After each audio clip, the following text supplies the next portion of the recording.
Et ça enregistre. Bonsoir à tous, ici Piero San Giorgio. Aujourd'hui, un entretien avec quelqu'un qui se prépare, un survivalo-collapsoloïde comme moi, le Suisse prévoyant. Bonsoir.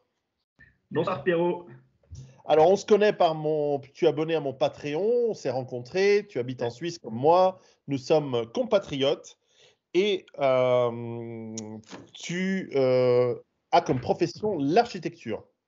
Exact, c'est ça, tout à fait.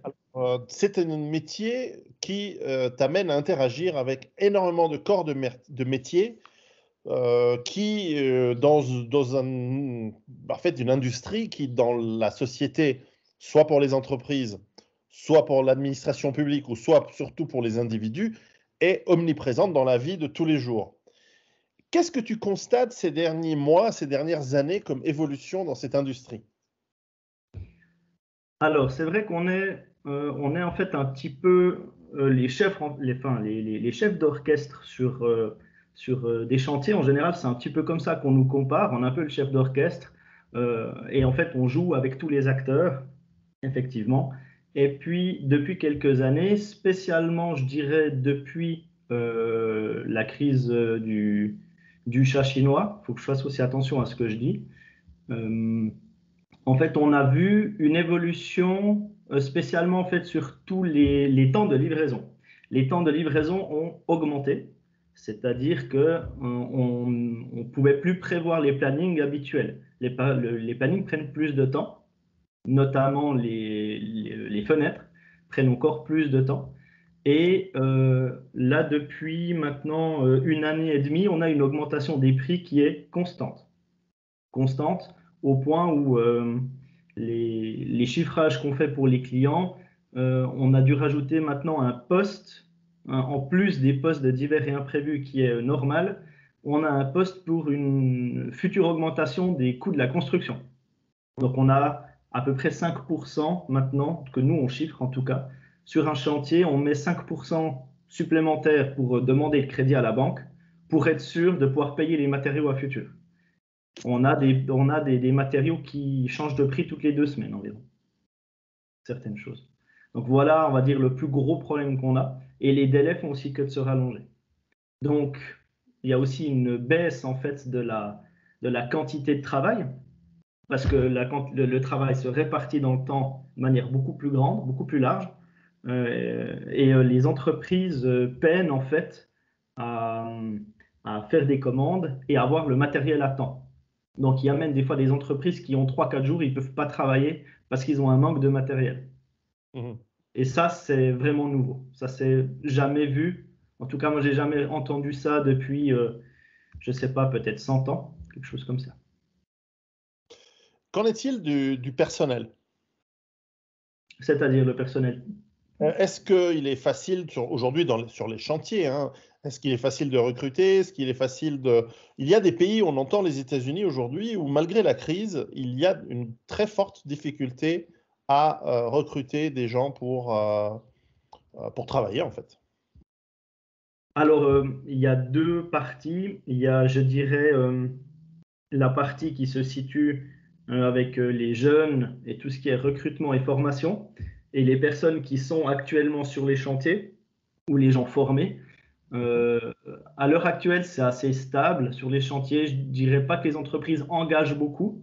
On a eu une phase post-chat chinois où pendant 2-3 mois, on a eu vraiment une reprise avec des entreprises qui engageaient vraiment du monde.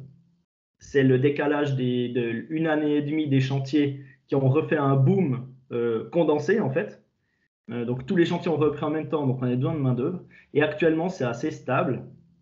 De manière générale, par rapport, on va dire, à l'ensemble du marché, ils ont un problème de nouvelles personnes en fait, qui rentrent sur le marché du travail et des entreprises.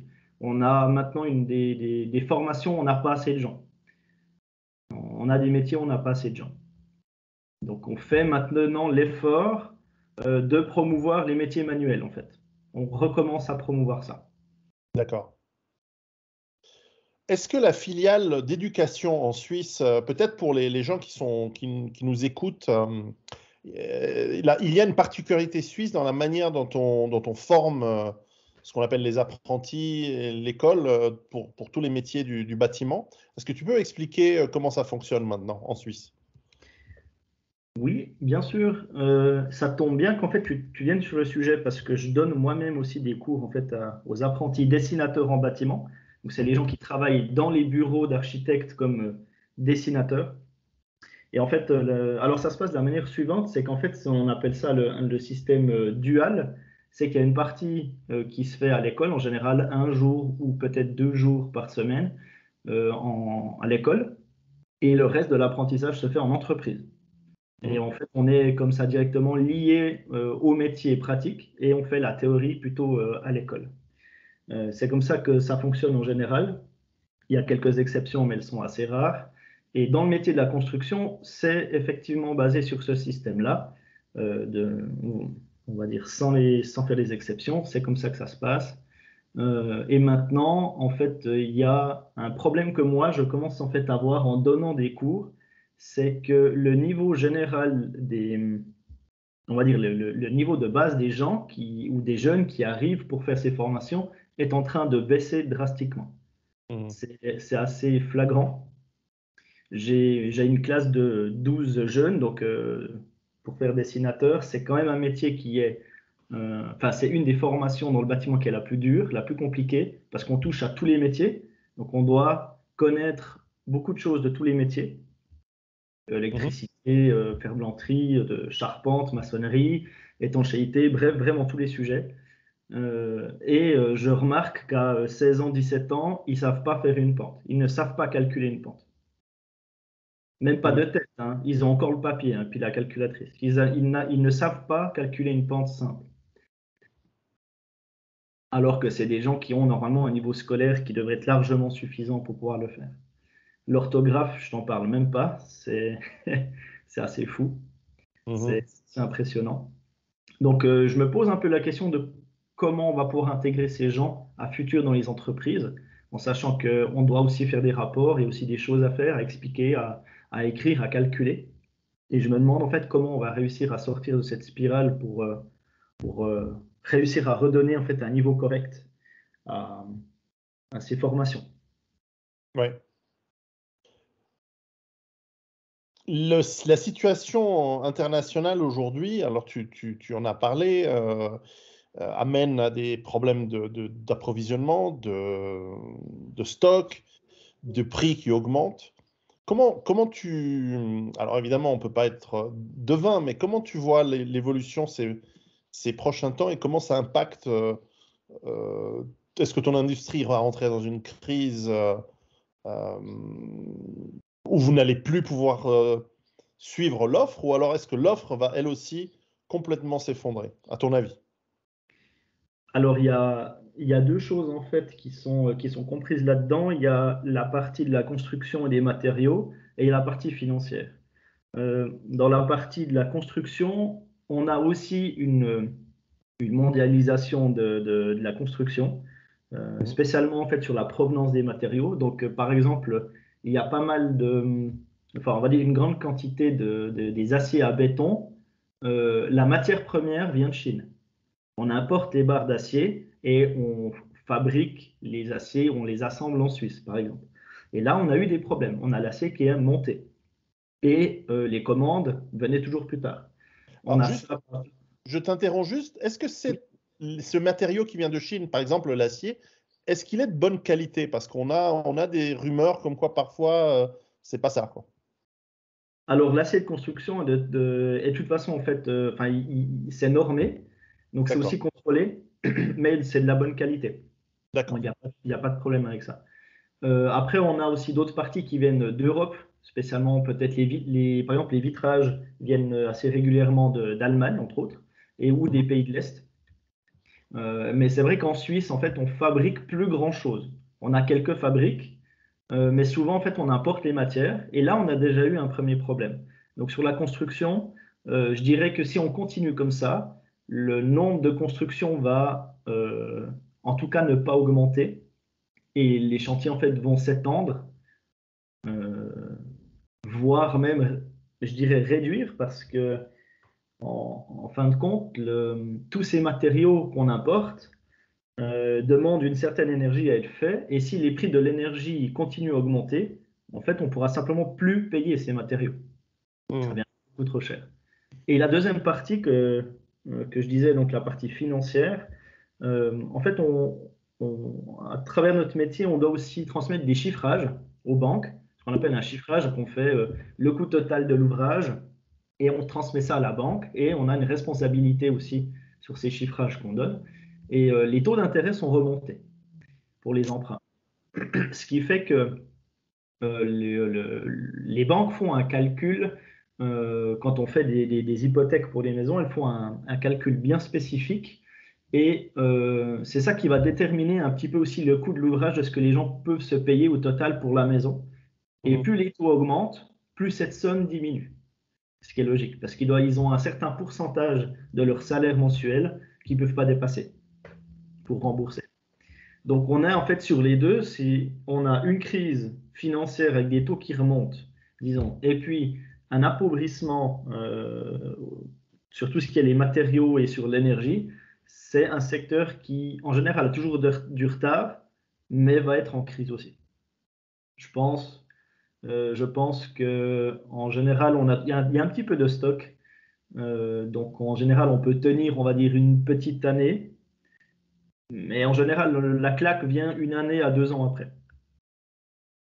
Donc on rentre dans un début de crise assez forte dans l'habitation.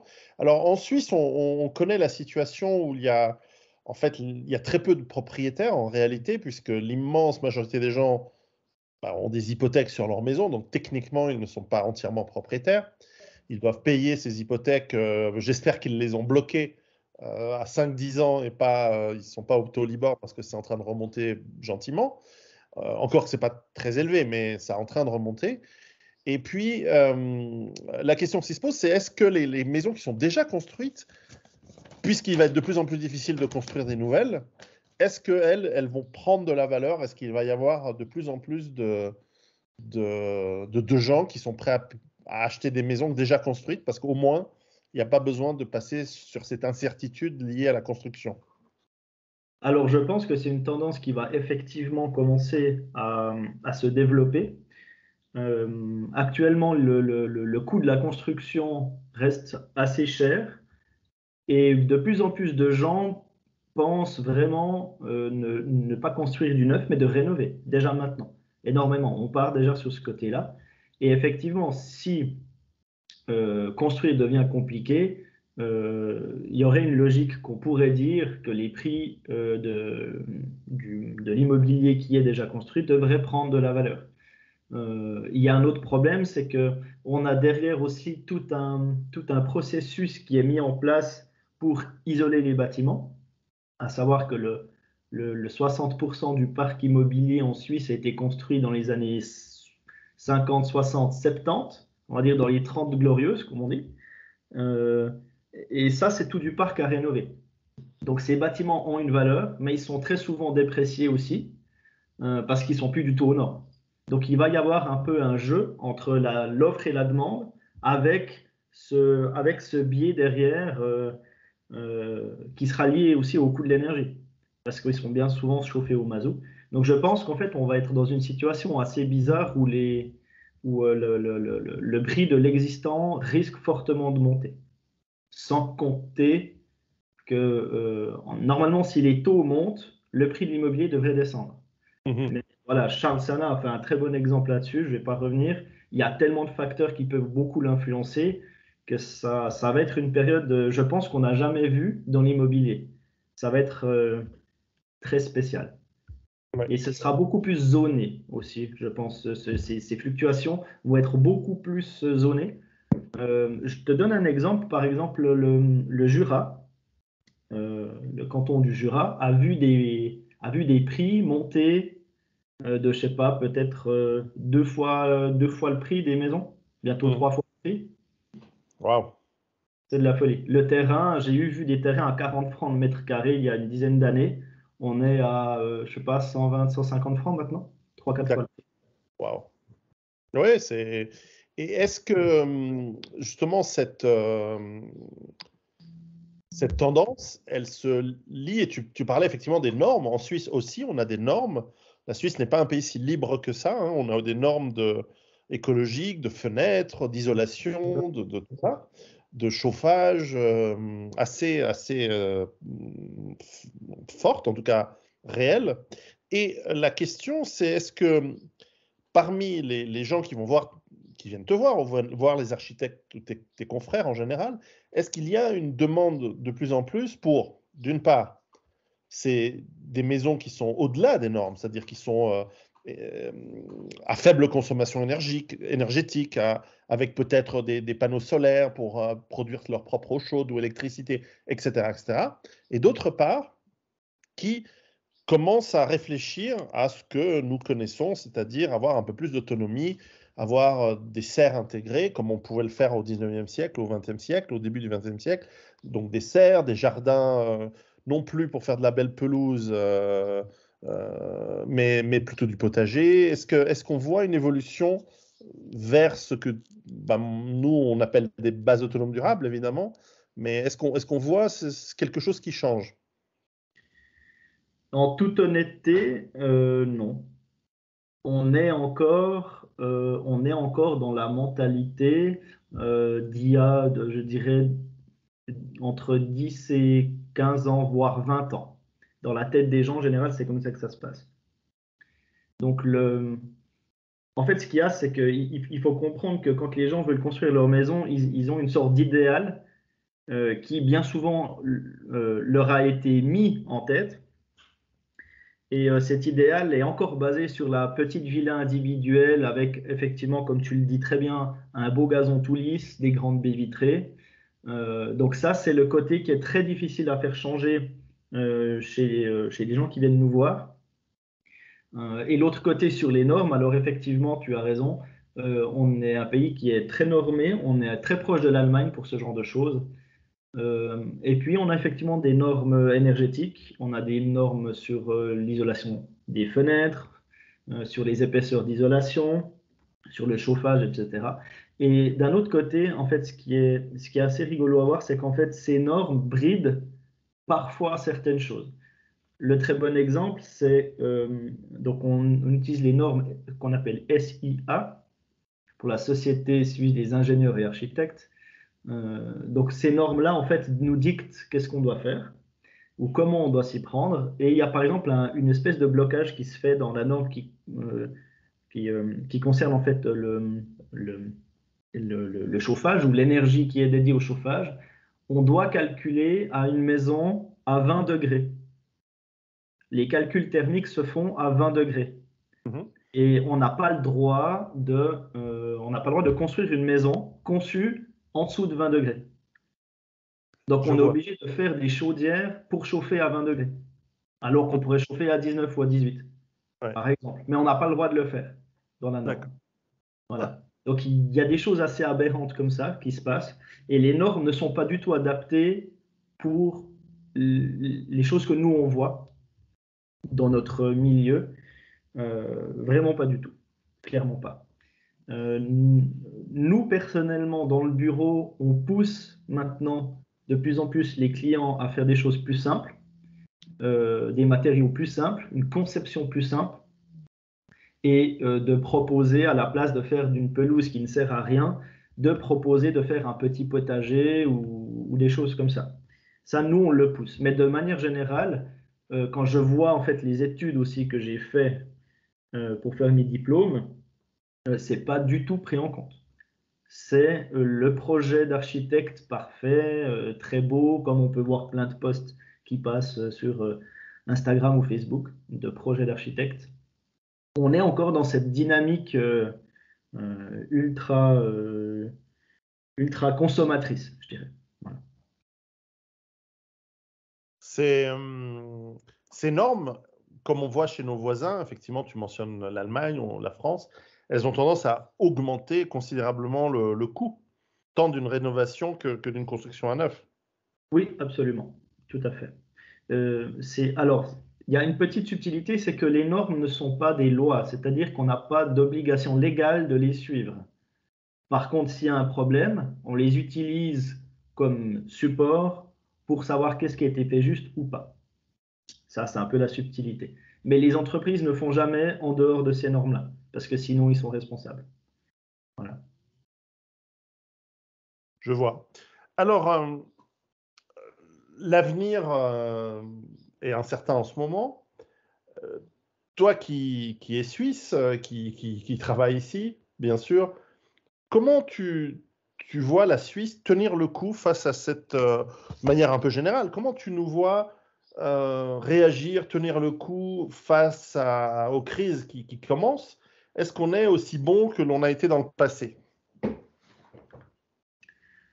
Très honnêtement, je dirais que non, on a énormément aussi évolué.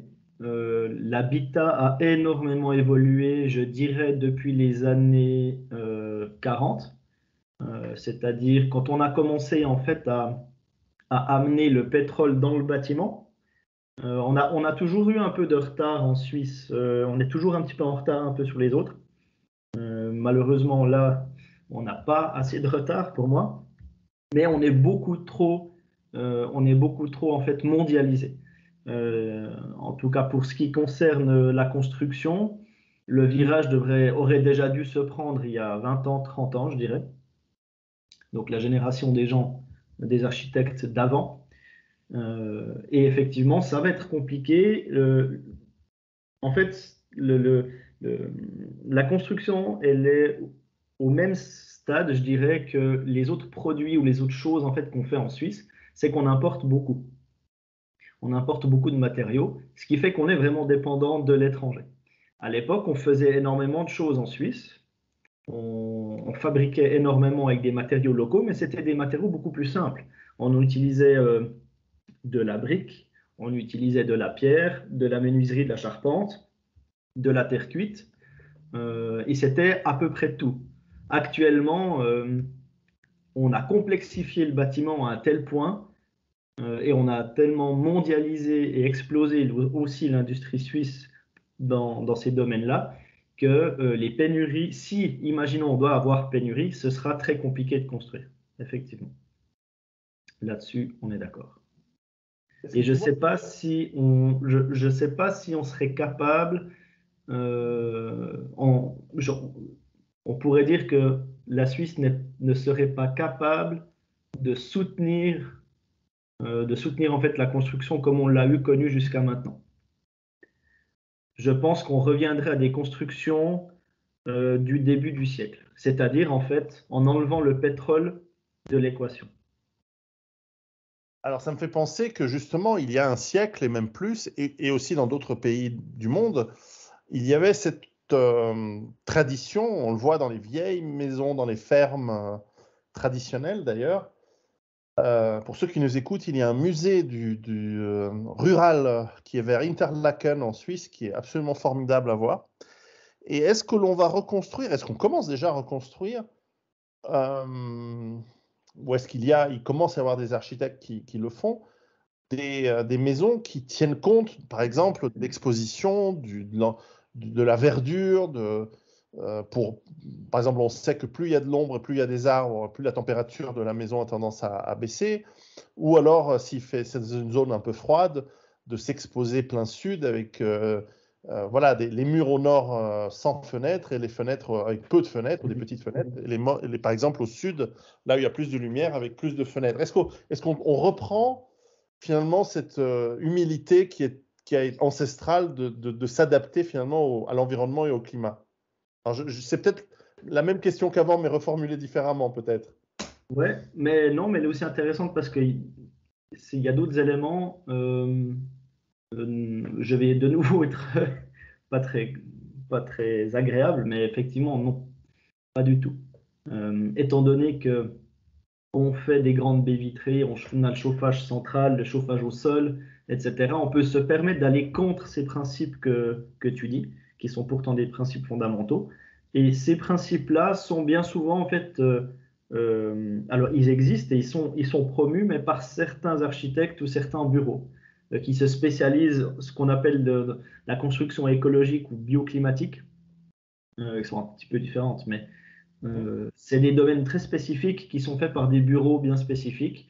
Je t'avoue que nous, c'est un peu la voie qu'on prend aussi, de plus en plus maintenant. On pousse à faire ça. Moi, je lis et je me renseigne et j'apprends plein de choses là-dessus. Je lis énormément de bouquins là-dessus aussi. Mais la majorité des bureaux ont encore la mentalité de vouloir avoir la gloriole du projet parfait. Voilà. Ça, c'est pour les maisons, mais est-ce qu'on a aussi ce même phénomène dans tout ce qui est construction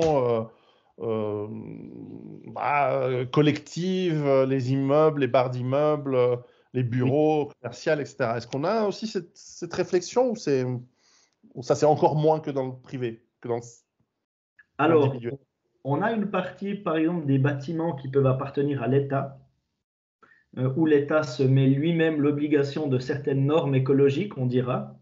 Mais en dehors de ça, très souvent, les grands bâtiments sont soumis à concours d'architecture. Donc, c'est un concours anonyme de tous les bureaux qui veulent s'y inscrire. Et en général, c'est le plus beau projet, celui qui est le mieux qui passe. Je t'avoue que sur 100 concours, imaginons de faire un bureau qui fait 100 concours et qui fait que des bâtiments on va dire bioclimatiques ou dans le sens où on reprend un petit peu ces anciennes techniques, je pense que c'est même difficile d'en gagner un de concours comme ça. On est encore vraiment dans cette mentalité du projet parfait, de l'architecture parfaite, du grandiose, du sublime. Vraiment, c'est vraiment ce côté-là qui est encore très prisé, qui est encore très poussé. Et c'est assez drôle de voir en fait que les acteurs principaux de ce genre de choses sont les architectes qui ont maintenant entre 30 et 50 ans. Donc cette mentalité-là, elle est encore ancrée dans les gens qui vont travailler pendant encore 25 à 30 ans, je dirais, à peu près. Et ça, c'est un des problèmes, c'est qu'en général, on dit toujours que l'architecture a 30 ans de retard. Donc les avant-gardistes de l'époque juste avant Corbusier, on va dire, en fait, ils avaient déjà pensé à certaines choses, mais le monde avait déjà évolué. C'est assez bizarre, ça prend énormément de temps en fait à se modifier. Et il y a énormément de facteurs qui rentrent aussi en compte, qui sont très complexes. Le fait aussi d'avoir, je pense, amené la publicité et les émissions de télé de type déco, je pense que ça te parle, tu dois avoir déjà vu ça une fois. Oui. Voilà, je pense que ce genre de choses-là amène aussi des biais cognitifs qui sont encore et toujours ancrés dans ce système de la petite maison parfaite et de toujours mieux, toujours plus beau. On est encore dans cette mentalité, on n'a encore pas pris conscience de l'importance du bâtiment dans dans la vie de tous les jours, en fait. Le rôle du bâtiment fondamental. On a oublié, en fait, ça. On a oublié. Alors, est-ce que construire dans cette approche bio, dans cette approche écolo, etc., et pour une certaine forme de résilience et d'autonomie, est-ce que ça coûte plus cher ou moins cher que de la construction traditionnelle? Alors, la notion du plus cher et du moins cher, on en discute très régulièrement. Et de manière générale, enfin, disons, si on prend deux bâtiments identiques, c'est-à-dire avec le même standing, par exemple, les bâtiments de type écologique ou bioclimatique coûtaient plus cher à l'époque. Ça, c'est vrai. Spécialement à cause de la mise en œuvre qui est bien souvent plus spécifique, parce qu'on a oublié comment on construisait avant. Donc, c'est des gens, des artisans bien spécifiques qui font ça. À l'heure actuelle, avec le prix des matériaux, on a des changements extraordinaires dans les isolations, par exemple, où des isolations sont passées du simple presque au double, le prix. Ce qui fait qu'on est en train de revoir certaines choses. Mais de manière générale, ce qui est plutôt important dans ces bâtiments, à comparer, c'est le standing en fait que les gens souhaitent avoir dans leur maison. Et c'est ça qui coûte beaucoup plus cher. Une villa peut avoir le même volume, mais doubler de prix, juste si on décide d'avoir un standing plus haut. Et à l'inverse, ça fonctionne aussi. On a eu fait des projets de petits pavillons de 70 mètres carrés au sol, très simple, tout compris pour 200 000 francs. Voilà. On y arrive quand on veut. Mais c'est beaucoup plus simple. On revient en fait à ce qu'on faisait avant. Les parois, c'est des parois, c'est une planche de bois, par exemple. Voilà. On arrive à faire des choses comme ça. Mais c'est vrai que c'est pas évident. Intéressant. Vraiment, l'image mentale collective, c'est le plus dur à combattre, je dirais. D'accord. Alors, je vais peut-être sauter du coq à l'âne, mais on pourra revenir à la Suisse après si tu as envie. Tu viens d'être en vacances, de revenir de vacances en Islande. Exact. Alors, j'ai été en Islande, c'est un pays magnifique. Et notamment, il y a cette particularité de beaucoup de maisons dans la campagne traditionnelle, on peut dire, qui sont parfois carrément, on dirait des maisons de hobbits dans Le Seigneur des Anneaux, dans le monde de Tolkien, qui sont recouvertes de gazon, enfin, le toit est végétalisé, parce que probablement c'est une bonne isolation en terre, en fait. Absolument. Et bref, bon, c'est anecdotique sans doute, mais c'est assez intéressant à observer. Est-ce que tu peux nous parler un petit peu de qu'est-ce que tu as appris l'Islande par rapport à ton métier, par rapport à comment on peut envisager la survie, l'environnement, l'architecture? Qu'est-ce que tu as appris en Islande? Alors, ouais, effectivement, je suis parti donc faire un séjour là-bas. Et puis, je dirais que la première chose qui m'a marqué, c'est qu'il y a une énorme différence entre la ville et la campagne. À savoir qu'il y a environ 370 000 personnes là-bas, pour un pays qui fait 2 fois et demi la Suisse. Et 60% de la population habite en fait autour ou dans la capitale. Ça veut dire qu'en fait, il y a environ 190 000 personnes pour un pays qui fait 2 fois la Suisse. Donc, c'est rien du tout. Et le clivage ville-campagne est très fort. Et ça se répercute, entre autres, sur l'architecture, effectivement, où on a l'architecture qui commence très urbaine, et on a l'architecture de campagne qui est beaucoup plus sobre, qui est beaucoup plus, je dirais, respectueuse du côté un petit peu traditionnel ou peut-être un peu des fois ancestral, qui est construit de manière complètement différente à la ville. Et ça, c'est sûr et certain. Et ça, je l'ai vu. Ça m'a énormément marqué, beaucoup plus que chez nous encore. Et c'est ça qui m'a plu. J'ai passé des heures à observer en fait des maisons. Ça peut paraître très bizarre pour certaines personnes de regarder un angle de fenêtre pendant 1 heure, mais c'est un peu un défaut professionnel, c'est qu'on passe on remarque les architectes en voyage, c'est qu'ils ont toujours la tête en haut pour regarder les bâtiments. Ça, on les voit tout de suite. On les voit tout de suite. Et du coup, c'était très intéressant. Par exemple, les fenêtres. J'ai pu remarquer que chez nous, on ouvre les fenêtres principalement à l'intérieur, contre l'intérieur. Et là-bas, les fenêtres s'ouvrent généralement à l'extérieur. Donc là, c'est comme si la fenêtre était inversée. C'est assez rigolo. J'ai encore pas compris la raison. J'ai pas compris encore la raison. Je ne sais pas pourquoi ils font ça. Je trouverai. Mais il y a eu plusieurs choses comme ça qui étaient intéressantes. Beaucoup de différences de matériaux. Donc la ville est très contemporaine. Donc maintenant, on construit aussi en béton apparent là-bas. On a des matériaux, des bétons teintés. On a des plaques métalliques, donc pas les tôles ondulées, vraiment les plaques lisses.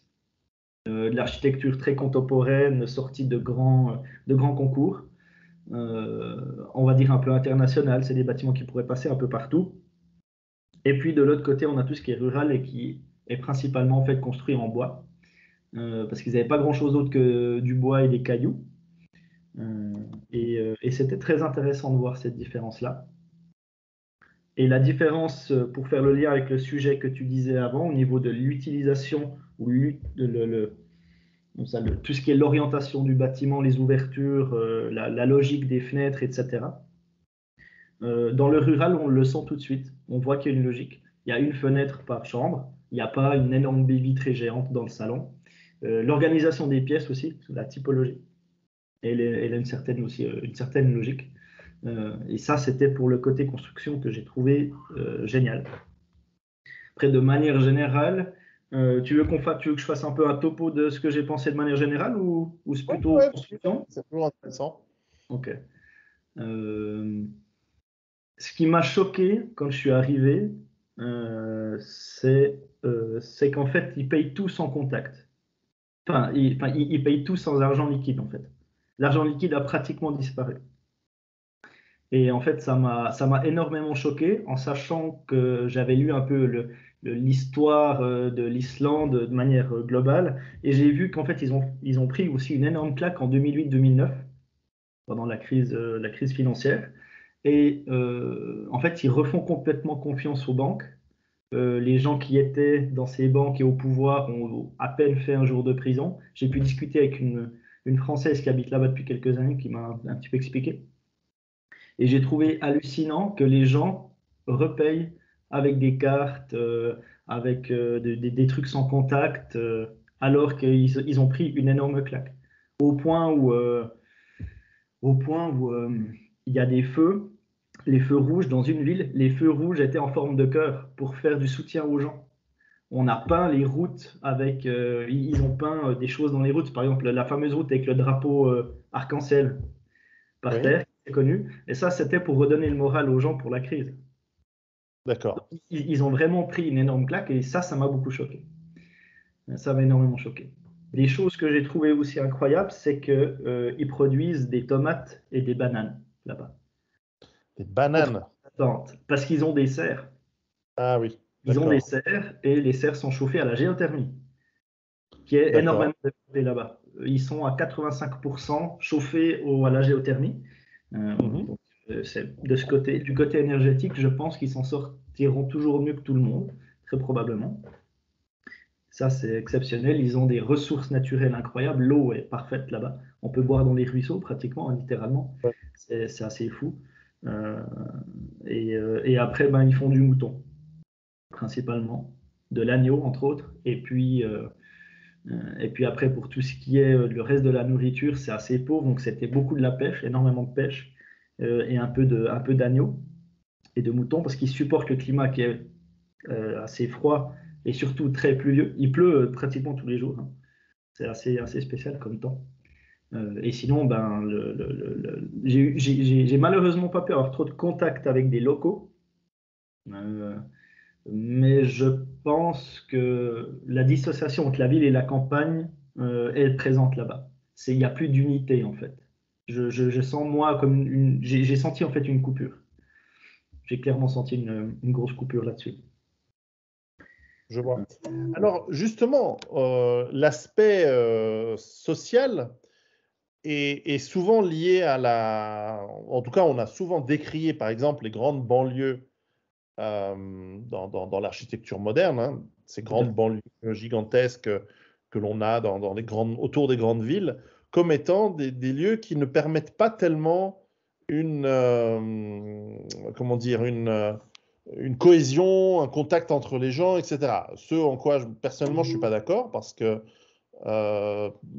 c'est pas nouveau, hein, les grands immeubles d'habitation, ça date du début du XXe siècle. Même au XIXe siècle, il y avait des immenses quartiers autour des grandes industries dans les grandes villes européennes où il y avait des centaines de milliers de personnes qui vivaient, alors pas dans des tours de 20 étages, mais qui vivaient dans des maisons agglutinées les unes aux autres, etc. Et finalement, la cohésion sociale, elle se faisait parce que les gens étaient dans la culture de se rencontrer, de parler. C'était pas toujours folichon, mais ça existait. Et donc, finalement, est-ce que l'architecture, déjà individuelle, mais évidemment la planification urbaine, est-ce qu'elle a un impact sur la cohésion de la population et donc sur sa capacité à tenir en cas de crise? En toute logique, oui, bien évidemment. Ça a même, je pense, ça a même une importance qu'on a qu'on sous-estime encore, je dirais même. On sous-estime encore l'importance de l'urbanisme dans la cohésion sociale, ça c'est sûr et certain. Et je pense qu'en fait la différence qui est souvent faite et que je comprends de plus en plus entre la ville et le village, fondamentalement, il y a autant de villas autour des villages qui fonctionnent bien qu'il pourrait y avoir de villas ailleurs. Le problème, c'est pas le type d'habitat, je pense, c'est le nombre de personnes, c'est-à-dire le fait qu'en fait on connaisse tout le monde. Et aussi le niveau de vie, on va dire des classes, appelons ça les classes, même si j'aime pas appeler ça des classes, mais des classes de revenus.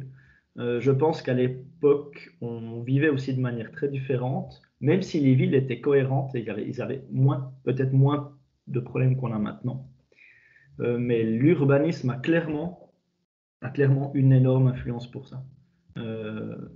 Et d'ailleurs, on doit maintenant, je te donne par exemple un exemple, dans les études qu'on a fait, tous les immeubles qu'on construit, la mode appelons ça la mode Corbusier, c'est-à-dire tous les immeubles qui ont été faits entre les années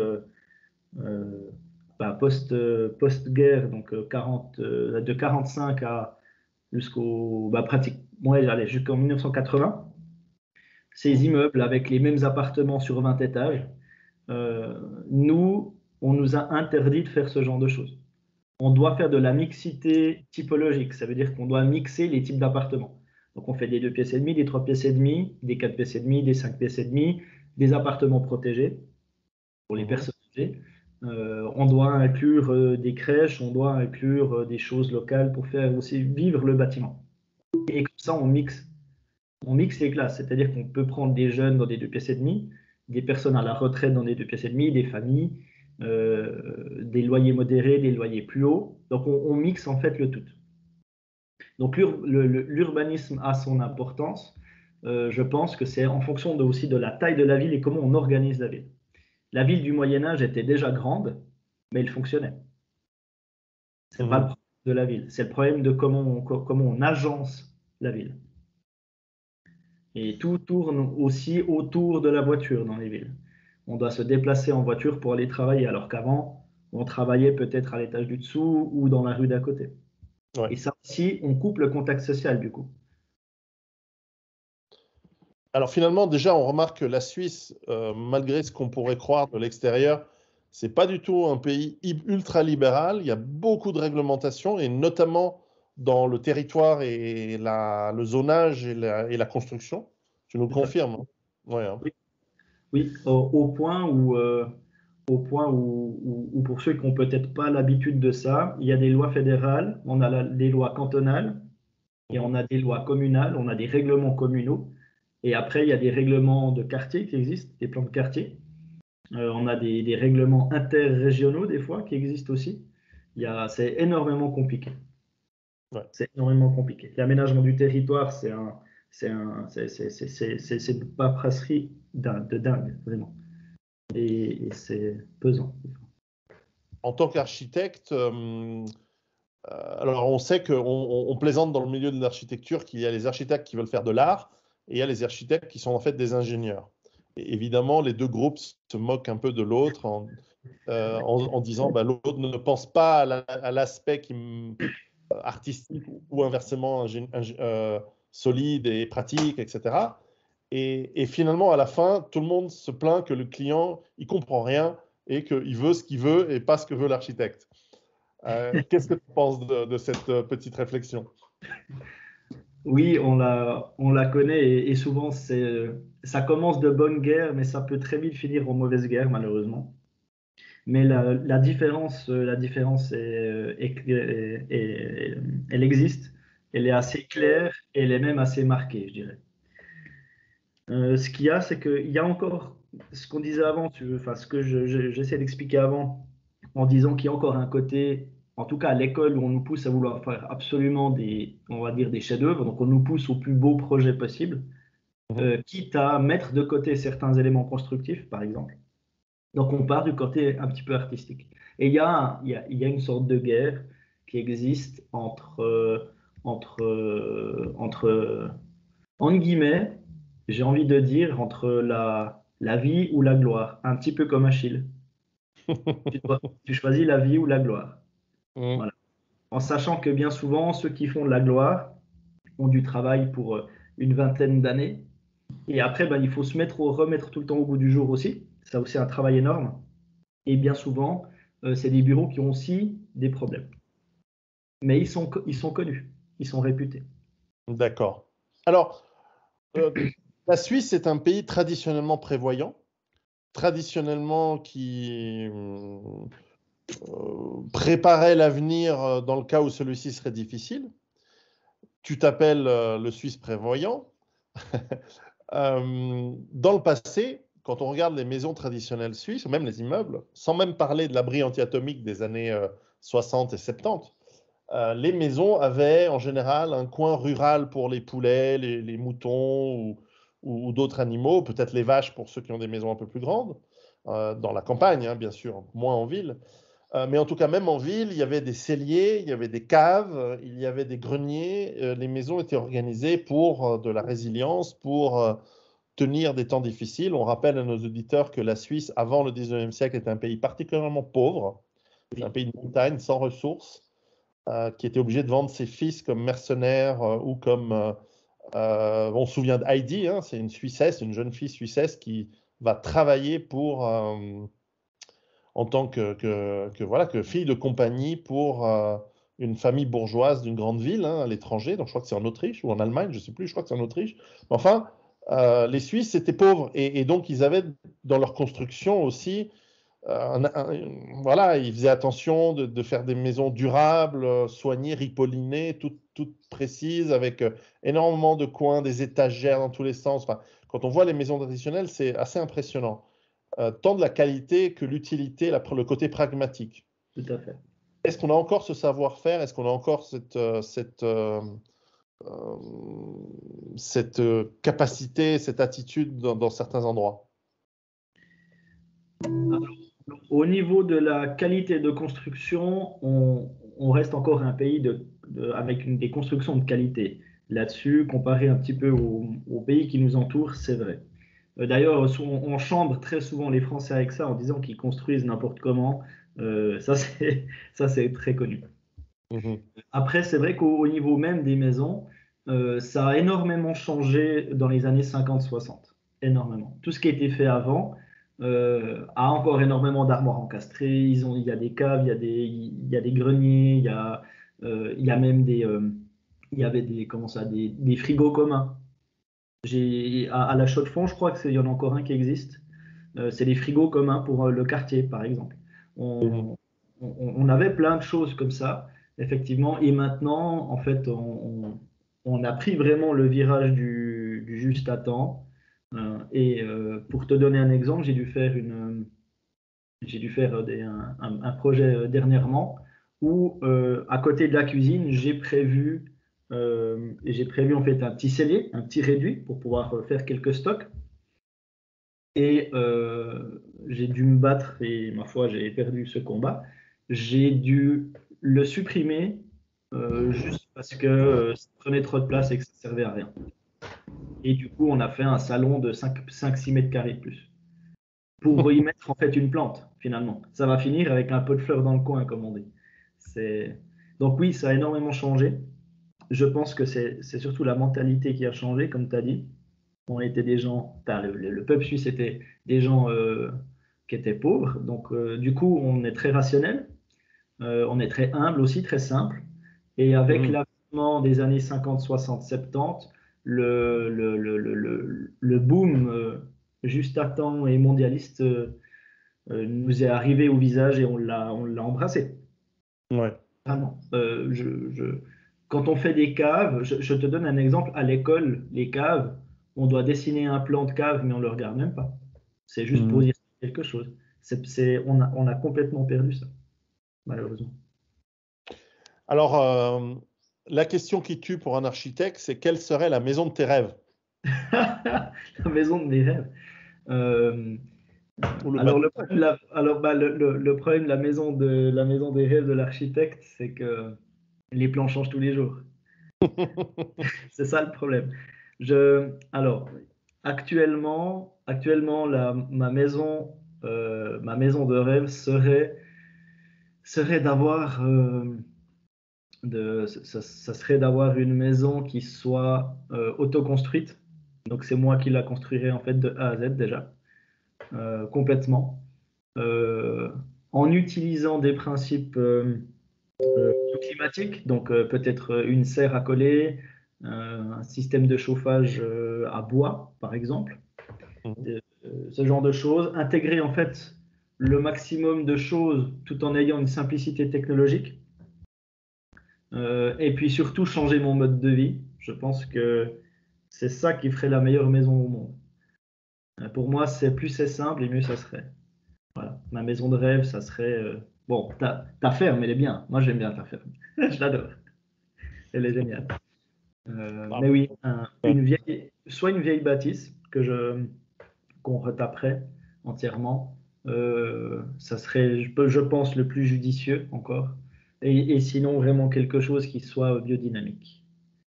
Soit Ouais. bioclimatique, biodynamique, intégrer tout ce qu'on intégrait jusque dans les années 1900. Voilà. Revenir à quelque chose de plus simple. Très bien.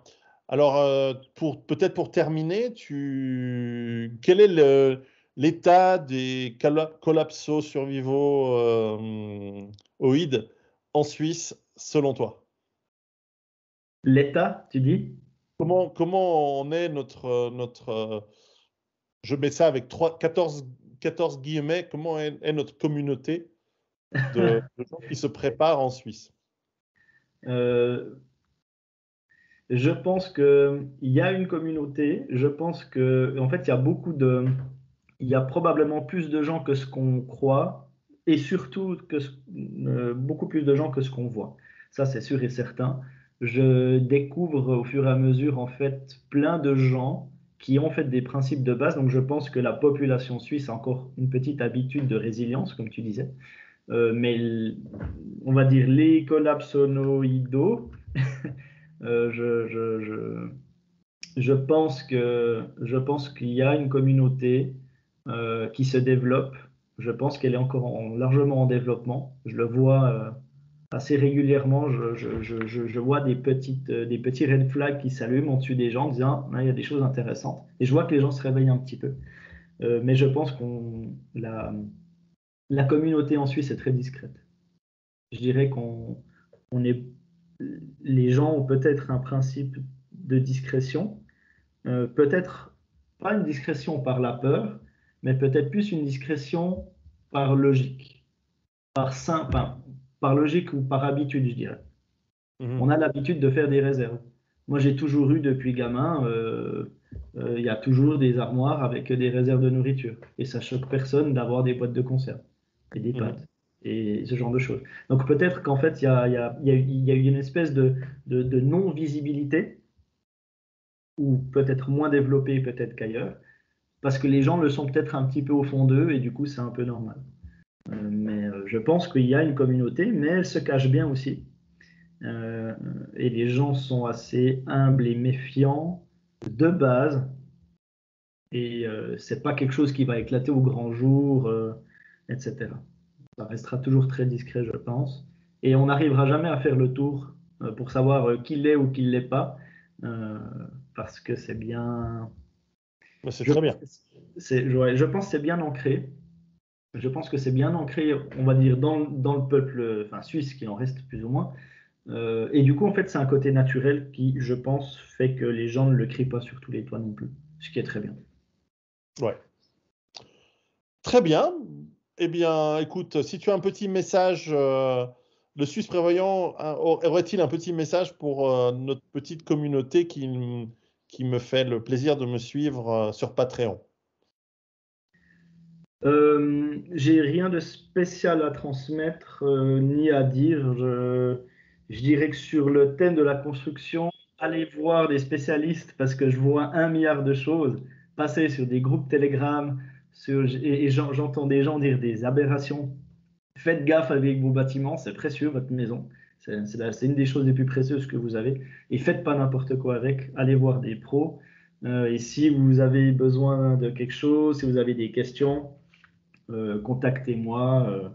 Vous allez me trouver à gauche, à droite, il n'y a pas de souci. Et puis, faites attention à vous et merci pour le live, Pierrot, aussi. Ah, mais ça m'a fait penser que j'ai encore une question en fait. Ah, d'accord. Est-ce que parmi tes clients, il y a déjà eu des gens qui, en revanche, sont venus te dire, voilà, on se connaît par les milieux, par les réseaux, etc. J'ai envie de faire une maison qui soit le maximum une base autonome durable. Aide-moi à monter quelque chose qui peut aller dans le sens. Est-ce que ça t'est déjà arrivé de designer, de concevoir une maison, ou de transformer une maison ou un bâtiment, peu importe, qui aille dans le sens d'une maison susceptible à être autonome et avec le maximum de résilience possible? Alors, directement de la communauté, non. Mhm. Mais dans cette idée-là, dans le but de pouvoir aider, je prépare maintenant des documents et puis une espèce de méthodologie pour, un peu comme quand toi tu fais tes analyses sur quel pays ou peut-être quelle ville ou quel endroit. Moi, je réduis en fait un peu la taille et je fais un peu comme une sorte d'analyse du bâtiment pour pouvoir aider les gens à aller encore plus vite et les aider dans les concepts. Voilà. Ah C'est bah, une sorte de cahier des charges un petit peu. Voilà. Je mets ça en place. Ça va m'aider moi aussi, mais ça va surtout aider les gens qui ont besoin d'un coup de main. et pourquoi pas imaginer une formation que tu pourrais développer et vendre sur mon site avec mes formations Ouais. sur Écoute, comment concevoir une maison, un plan, ou comment bien discuter, comment bien expliquer à votre architecte ce que vous voulez. Voilà, exactement. Ouais, ça, je pourrais. Ça serait drôle. Écoute, j'ai jamais pensé, mais je ne sais pas dans quelle manière ça serait faisable, très honnêtement, parce que c'est assez complexe quand même. Mais hein, ça vaudrait le coup que je cogite un peu. Pourquoi, Parfait. pourquoi pas? En tout cas, je te remercie beaucoup pour ton temps et Merci à c'était toi. très sympa. Parfait. Je te À remercie très aussi. bientôt. À bientôt. Merci. Ciao.